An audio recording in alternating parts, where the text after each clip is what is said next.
Ça commence par un D, ça termine par un Z, c'est Davy Rodriguez qui vous parle. Ségolène Royal a été reçue par le président Abdelmadjid Tebboune à Alger, mes amis. Et il faut se rendre compte à quel point c'est un grand honneur pour nous, Français, que le président Abdelmadjid Tebboune accepte de recevoir Ségolène Royal, qui, factuellement, dans la vie politique française aujourd'hui, ne représente plus grand-chose. Et pourtant, ça démontre l'intérêt du président algérien pour les relations franco-algériennes. Et mes amis, merci pour votre soutien. Vous êtes plus de 72 000 maintenant à me suivre. N'hésitez pas à continuer à me soutenir en allant en dessous de cette vidéo, en cliquant sur le petit pouce vers le haut. Également, laissez-moi un petit commentaire. N'hésitez pas à vous abonner et à cliquer sur la cloche pour recevoir une notification à chaque fois que je publie une nouvelle vidéo. Mes amis, je suis particulièrement touché, on va rentrer dans le vif du sujet, vous savez, j'aime pas trop le blabla. Je suis particulièrement touché par cette décision, cette volonté du président Abdelmadjid Tebboune de recevoir à Alger, vous la voyez ici, Ségolène Royal, directement à la présidence. Je trouve ça exceptionnel. Il faut quand même se rendre compte combien de députés algériens ont été reçus par le président Macron. Combien de députés algériens ont été factuellement reçus à l'Élysée ou à Matignon? Zéro, une bille. Combien de responsables d'associations algéro-françaises, par exemple du côté algérien, est-ce que le patron de la CREA, c'est-à-dire du MEDEF algérien, a été reçu à l'Élysée ou à Matignon? Pas du tout. Est-ce qu'il y a eu ne serait-ce qu'une tentative de la part des responsables français d'accueillir quelqu'un qui pourrait parler au nom de l'Algérie? Zéro. Nous, mes amis, nous avons Ségolène Royal, présidente d'une association, on va en parler après, qui va en Algérie à la demande de la Chambre de commerce et d'industrie algérienne. Et en se rendant là-bas, le président algérien lui fait le très grand honneur de la recevoir. Quel meilleur exemple du fait que dans cette relation franco-algérienne, c'est la France qui ne veut pas discuter. Parce qu'on ne cesse de dire que c'est l'Algérie, parce qu'il y a eu cette fameuse loi sur la criminalisation de la colonisation. Et alors, c'est bien normal de criminaliser quelque chose qui est un crime contre l'humanité. C'est bien normal de criminaliser une occupation de 132 années. À moins que vous considériez, par exemple, que l'occupation allemande, pendant ces 5 ans, finalement, c'était une balade des Allemands dans Paris. Eh bien non, c'est normal de criminaliser ce genre de choses. Maintenant, lorsque le président Abdelmadjid Tebboune reçoit Ségolène Royal, aucun média français ne dit merci au président Abdelmadjid Tebboune de tendre la main. Parce que ça, c'est une manière de tendre la main. Moi, mes amis, je vais en parler parce que j'aimerais vous donner une vision alternative de ce que les médias français ne vous offriront jamais. Cet épisode-là est un grand honneur pour la France. Et au nom de quoi Ségolène Royal peut-elle se rendre auprès du président Abdelmadjid Tebboune, qui était quand même accompagné notamment de Boualem Boualem, son directeur de cabinet? Eh bien, au nom du fait qu'elle est la présidente d'une association qu'on appelle l'association France-Algérie. Alors, vous voyez ici son site internet et on va en parler de cette association. Association dont le président d'honneur n'est autre que Jean-Pierre Chevènement, ancien ministre de l'Intérieur français, un souverainiste, s'il en est, puisque vous le savez, moi je me définis comme souverainiste. Jean-Pierre Chevènement est un souverainiste. Le président d'honneur est donc Jean-Pierre Chevènement. Sa présidente est désormais Ségolène Royal. Et auparavant, vous aviez un autre souverainiste, aussi de gauche, qui était président de l'association France-Algérie. C'était Arnaud Montebourg. Voilà. Donc plutôt des gens colorés à gauche. Chevènement, Royal, Montebourg, à gauche, mais d'une gauche souverainiste. Si vous regardez bien, c'est le point commun entre Chevènement et Montebourg, peut-être un peu moins Ségolène Royal, mais c'est une gauche souverainiste. Pourquoi? Cette association France-Algérie, elle est intéressante parce qu'elle a été fondée en 1963, mes amis. En 1963. Par qui? Mes amis, par Edmond Michelet. Alors, Edmond Michelet, c'est l'homme que vous avez ici. Donc on est sur un homme assez d'un autre temps, si je puis dire, à l'époque où les hommes étaient des hommes. Voilà, on a un homme comme Edmond Michelet. Il était ministre du général de Gaulle, d'accord, ministre du général de Gaulle, donc plutôt teinté à droite quand même. Et puis on est sur une droite un peu violente parce que quand il était jeune, il était militant de l'Action française, un mouvement plutôt classé dans la droite nationale, voire dans l'extrême droite. Donc on peut dire que, alors même s'il n'est pas resté longtemps dans l'Action française, il en est sorti ensuite, mais on peut dire qu'on est sur une droite très dure. Et pourtant, ce même Edmond Michelet, pendant ce qu'on appelle en France la guerre d'Algérie, ce qu'on appelle en Algérie la guerre de libération nationale, il est de ceux, et vous le voyez ici, lorsqu'il est ministre des anciens combattants du général de Gaulle, puis ministre de la Justice, il est viré de son poste de ministre de la Justice. Pourquoi? Écoutez bien. Michel Debré, donc le premier ministre du général de Gaulle, mécontent de l'opposition d'Edmond Michelet à la très dure répression menée par Maurice Papon contre le FLN et les Algériens de Paris. Donc en fait, il quitte son poste, il est viré Parce qu'il est contre le massacre du 17 octobre 1961. Voilà qui est le fondateur de l'association France-Algérie. Alors, à tous ceux qui me disent oui, mais si tu aimes l'Algérie, tu es nécessairement de gauche. Regardez, un exemple. Un gaulliste, mes amis, qui était foncièrement opposé à la répression du 17 octobre 1961, à une époque où, je vous rappelle, la France et l'Algérie étaient en guerre. Il fallait quand même être un peu plus courageux. Hein. C'est facile de faire des vidéos sur YouTube en 2026. Hein. Par rapport à ça, c'est facile de faire des vidéos en 2026, même si je suis tout seul. C'était beaucoup plus dur à l'époque de s'opposer à ça. Lorsque vous avez le coup d'État des généraux, donc le coup d'État des généraux, ce sont des généraux français qui, en Algérie, font un coup d'État pour renverser le général de Gaulle et pour préserver une Algérie française. Que demande Edmond Michelet? La peine de mort pour Maurice Chasles et André Zeller, donc pour les putschistes du 22 avril 61. Donc on est sur quelqu'un qui est fondamentalement un homme, un ami de l'Algérie, parce qu'il s'est battu contre la répression terrible de Maurice Papon, qui, je vous le rappelle, Maurice Papon, il est quand même ensuite ministre des Finances de Valéry Giscard d'Estaing, alors que c'est lui qui fait le 17 octobre 1961, et qu'il était aussi un collaborationniste dont certaines amitiés, il avait certaines amitiés en tout cas avec les milieux de François Mitterrand. François Mitterrand, qui lui, à l'inverse, était un ministre qui n'a pas hésité à condamner à la peine de mort un certain nombre d'Algériens pendant la guerre. Vous voyez un peu de salles de ambiance, la SFIO et la gauche, à ce moment-là, c'était plutôt celle qui trahissait systématiquement la volonté d'apaisement en Algérie. C'était le parti colonial. N'oubliez pas une chose, le parti colonial en France sous la 4e République, c'est la gauche. C'est la SFIO, la section française de l'Internationale ouvrière. C'est pas la droite. Même si, évidemment, il y a des militants d'extrême droite qui participent avec le parti colonial, qui participent au massacre en Algérie. Attention, l'association France-Algérie, elle est fondée par Edmond Michelet à la demande du général de Gaulle. À la demande du général de Gaulle. D'accord? Donc, s'il vous plaît, lorsqu'on vous dira systématiquement tu aimes l'Algérie, tu es forcément de droite, non. D'accord? Je parle pour les amis de l'Algérie qui sont français. Non. Ne vous laissez pas dicter ce que vous devez être identitairement parce que vous appréciez la souveraineté algérienne et le courage algérien. Vous pouvez être tout à fait de droite et aimer l'Algérie. D'accord? Ne vous laissez pas piétiner comme ça. Maintenant, revenons à nos moutons. Ségolène Royal est donc la présidente de cette association France-Algérie. Qu'a-t-elle fait jusqu'ici? Eh bien, écoutez, dès qu'elle a été élue, le premier truc qu'elle a fait, c'est proposer un grand plan pour renouer avec l'Algérie. Un plan fondé sur les excuses, la réparation et notamment la reconnaissance des crimes de la colonisation. Simplement reconnaître l'histoire, en fait. C'est le seul truc qu'elle demande, Ségo. Hein. Alors moi, je vous le dis, je ne suis pas un grand fan de Ségolène Royal. Vous le savez, je n'ai pas de fibre de gauche.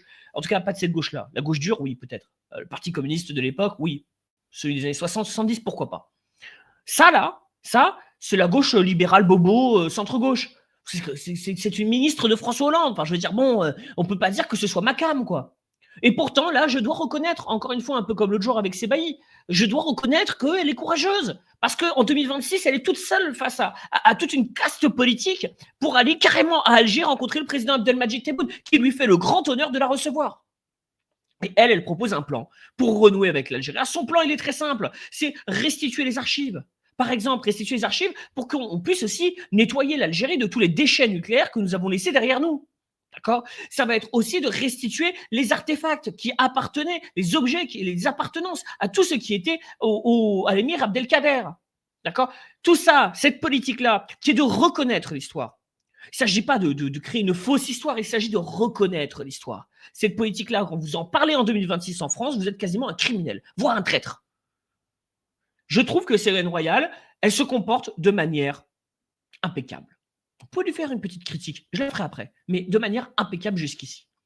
Donc le président Abdelmadjid Tebboune a reçu Ségolène Royal à Alger et elle s'est fendue d'un discours à la suite de la rencontre avec le président Abdelmadjid Tebboune qui, là aussi, est un discours exceptionnel. Je suis venu écouter, apprendre et bâtir des perspectives communes parce que l'amitié entre la France et l'Algérie est un devoir envers les jeunes générations des deux rives.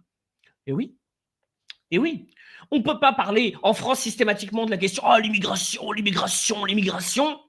sans vouloir essayer de comprendre quelles sont les causes qui peuvent mener à la migration et construire ensemble des solutions. Première chose, on ne peut pas non plus dire en France « Je suis pour que tous les citoyens français, peu importe leurs origines, puissent être des citoyens à part entière » et dès qu'un franco-algérien monte un petit peu en grade et obtient certains postes de responsabilité, lui cracher à la gueule et le considérer quasiment comme un traître parce qu'il est franco-algérien. Parce que nous avons des millions de familles aujourd'hui ou des centaines de milliers de familles, qui aujourd'hui sont des familles où vous avez et des Français et des Algériens qui vivent sous le même toit et dans la même famille. Ségolène Royal, elle a conscience ici, sans nous parler d'une espèce de délire de Mélenchon, de grand remplacement, de grand métissage ou que sais-je encore.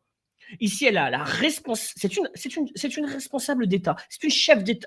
Peut-être pas une chef d'État, mais en tout cas, une personne qui pourrait très bien représenter la France à l'étranger sans que nous ayons honte. En tout cas, au vu de ce qu'on a aujourd'hui comme personnel politique, évidemment, ça vaut pas un Dominique de Villepin, d'accord, oui, mais bon, des Dominique de Villepin, on en a fait un en 50 ans, là, hein. Donc, il faut un peu un autre personnel politique.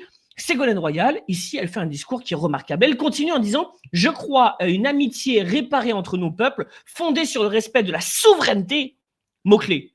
Le mot souveraineté pour Ségolène Royal, je trouve que c'est formidable qu'elle puisse enfin le prononcer. C'est dommage que dans le cas français, elle ne se soit jamais vraiment intéressée à la souveraineté française. Si ce n'est pour la vendre, pour la céder, et pour en faire finalement, pour faire de la France une colonie allemande, voire américaine, voire les deux. C'est dommage qu'elle ne parle pas de souveraineté dans le cas français. Elle pourrait s'inspirer de l'Algérie.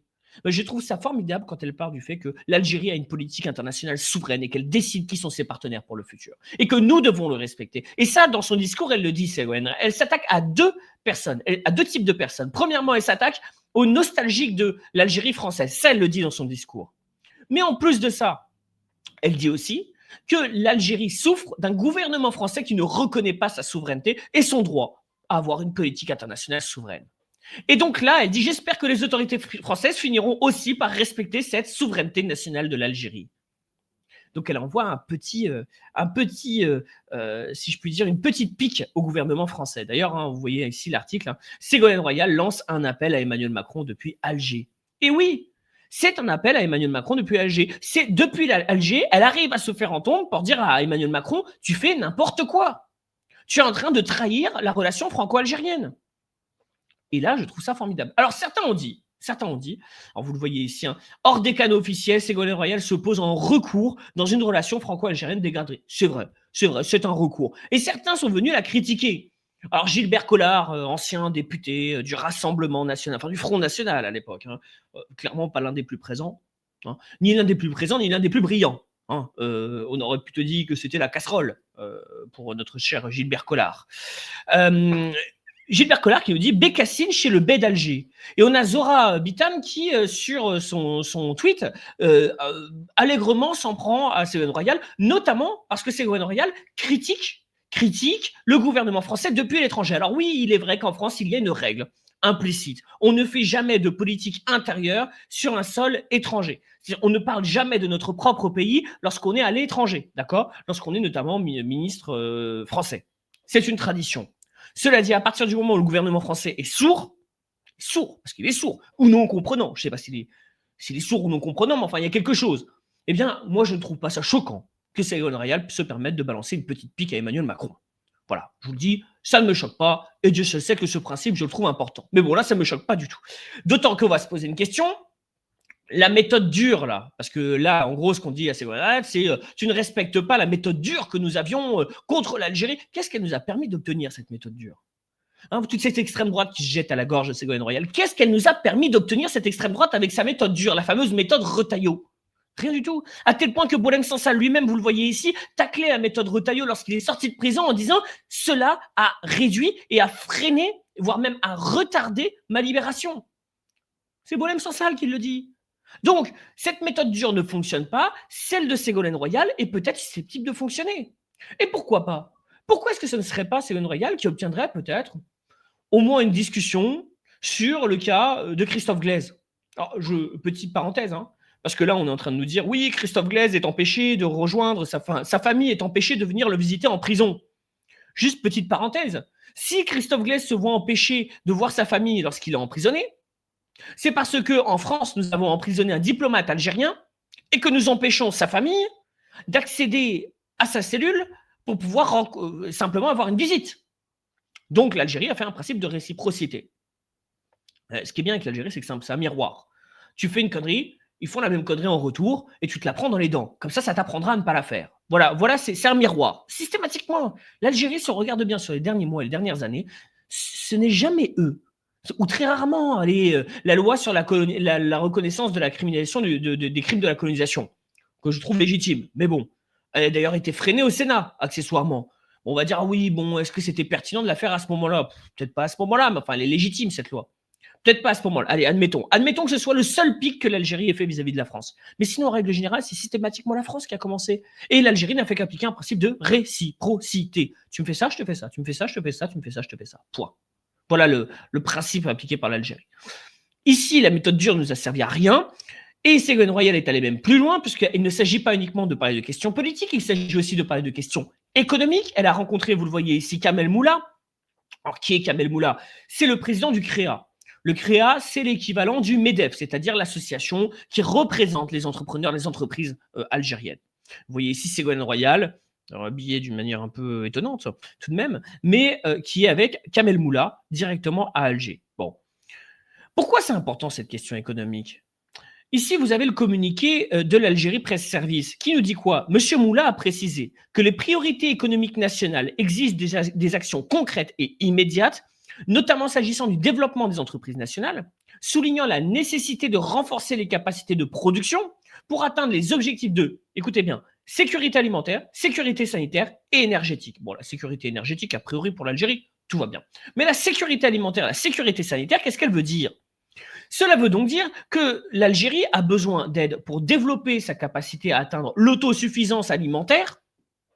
Je pense que la France, sur les 70 dernières années, a réussi à démontrer qu'elle était capable d'atteindre une sécurité alimentaire. Alors vous me direz, depuis l'Union européenne, depuis les traités de libre-échange, de moins en moins. Mais jusqu'ici, en tout cas, la France pouvait éventuellement participer dans un élan commun à aider l'Algérie à atteindre une certaine sécurité alimentaire. Bon, maintenant, c'est les Italiens qui s'en occupent, hein, avec le Grand Sud, le blé, les Qataris avec Baladna, bref, tout le monde, sauf la France. Très bien. La question sanitaire. La question sanitaire, nous avons quand même en France des laboratoires, des chercheurs d'ailleurs. Vous me direz, en France, on a des chercheurs, mais enfin, la présidente de l'Institut Pasteur en France, c'est une Algérienne, en tout cas une franco-algérienne. Bon, donc c'est peut-être finalement eux qui vont nous apprendre quelque chose. Hein. Je dis eux, je parle des Algériens. Mais en tout cas, nous avons peut-être des compétences à apporter. La France, et d'ailleurs même l'Algérie, hein, Algérie aujourd'hui, vous voyez, qui a titré Ségolène Royal, source d'espoir pour les entreprises françaises. Pourquoi? Parce que les entreprises françaises, elles n'en peuvent plus. Vous voyez ici cet article qui date déjà de l'année dernière, hein, on est en janvier 2025, qui disait arrêtons l'hystérie. On parle notamment du président Michel Bizac, qui est le président de la Chambre franco-algérienne de commerce, dont j'ai oublié le nom exact, enfin c'est ça, il est président de la Chambre de commerce algéro-française, plutôt, je précise, qui dit arrêtons l'hystérie, chacun y va de sa petite déclaration pour savoir comment on va lutter contre l'Algérie. On est dans l'électoralisme le plus basique. Il nous parle du cas de Renault, mais surtout il nous parle du cas de l'agroalimentaire et du secteur du blé qui souffre particulièrement en France, alors même que l'Algérie était l'un des principaux acheteurs de blé français, qui souffre de ces tensions très dures entre la France et l'Algérie. Nous avons en France des capacités de co-développement assez importantes dans tout un tas d'industries. Aujourd'hui, les Algériens sont dans une situation où ils ne veulent plus de nous. Ils ne veulent plus de nous parce que nous n'avons cessé de leur cracher au visage depuis ces dernières années. Et donc les Algériens aujourd'hui se disent, nous pourrions très bien nous en sortir tout seuls. Et pourtant, et quand bien même les Algériens soient dans cette position-là, vous avez un président Abdelmadjid Tebboune qui fait le grand honneur à Ségolène Royal de la recevoir, ce qui démontre bien qu'il veut discuter sur des bonnes bases, avec des gens qui le respectent. Mais effectivement, si vous montez sur vos grands chevaux, vous injuriez l'Algérie à tous les jours à la télévision française. Ne vous inquiétez pas, hein, les Algériens ils connaissent la télévision française, ils la voient, ils la connaissent, ils lisent. Ah oui, les Algériens savent lire, écrire et compter. Donc ils lisent, ils voient la télévision algérienne. Et ils voient que vous êtes en train de les insulter à Paris. Pourquoi est-ce qu'ils vous recevraient à Alger? Eh oui, il faut sortir de cette hypocrisie-là. Alors effectivement, quand il y a une élection présidentielle ou ce genre de choses, on a un pantin comme Macron qui sort en disant que la colonisation est un crime contre l'humanité. Et puis derrière, sur le terrain, rien. Rien du tout. Pourquoi? Parce que simplement, il voulait avoir les voix des franco-algériens et se faire bien voir. Mais lorsqu'il s'agit de rentrer dans le dur, de faire un état des lieux de la situation entre la France et l'Algérie, il n'y a plus personne. Et on n'a plus que du personnel politique comme Ségolène Royal, avec laquelle je ne suis pas toujours d'accord, mais qui ici a été courageuse. Mes amis, j'espère vous avoir éclairé un peu sur ce sujet. L'association France-Algérie, association gaulliste, retenez bien, cela veut donc dire qu'il y a des gens dans la droite nationale qui ont été des amis de l'Algérie il y a quelques années. Et donc, j'ai envie de vous dire, bien plus que François Mitterrand, qui ne faisait que condamner à mort les combattants algériens, voire même des civils innocents. Hein. Petit reminder, un petit rappel pour ceux qui, évidemment, pourraient oublier ce genre de choses. Et cela démontre bien que la question de la relation franco-algérienne n'est pas une question partisane, c'est une question simplement d'intérêt et d'intelligence, si je puis dire. Mes amis, n'oubliez pas de me soutenir en allant en dessous de cette vidéo en cliquant sur je m'abonne, en cliquant sur la petite cloche également. Cliquez également sur le petit pouce et n'hésitez pas à me laisser un petit commentaire. Et n'oubliez pas, ça commence par un D, ça termine par un Z, c'est Davy Rodriguez qui vous parle.